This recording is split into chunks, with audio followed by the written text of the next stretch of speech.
So this is a big thing we need to talk about is reflective surfaces in this movie. Yeah. Early on in the film, when the family is looking at the house to buy it, the realtor Julia Fox is like pointing out the mirror to the daughter, going like, "Oh, this is like an old mirror, you know," Yeah. and she's looking at it. And every time the presence is near a reflective surface in this movie, it's shot at an angle so as not Yes. put the whatever the presence is directly in the path of the mirror so that we would be able to see it or not see it.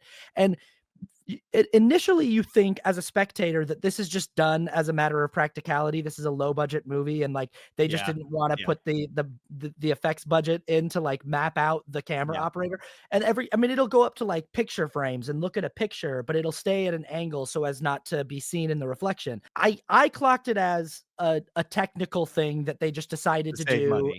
Yeah. to save money. And I thought that's kind of a bummer. I know that it's a low budget movie, but I also know that like keying out a person for a simple effect like that isn't that crazy of a thing to do. Turns out that it's actually a big intentional thing that's part of the nature of this being, that it Yeah. like on some level is not ready to look at itself in the mirror. On some Yeah. level, Yeah. it understands that it does not want to be seen in reflective surfaces yet Yeah. because it's not like ready to Yeah. understand who it is. And Right. so in this scene with the medium, she's looking at the mirror and she's talking about how, and I thought this was a kind of a cool line. She goes, Yeah. "Older mirrors have just seen more people. Right. They've I seen like more that line. faces."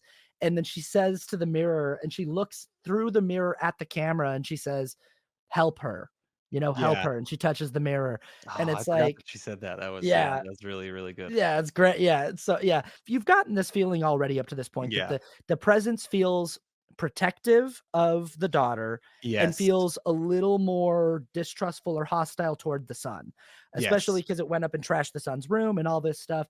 And that's how we feel as an audience too, is we're like, I like the daughter, son's kind of a jerk. Yeah. Yeah. And I like dad and mom's kind of Yeah. sketchy. And Yeah. yeah, She's doing some illegal stuff, pretty yeah. quick.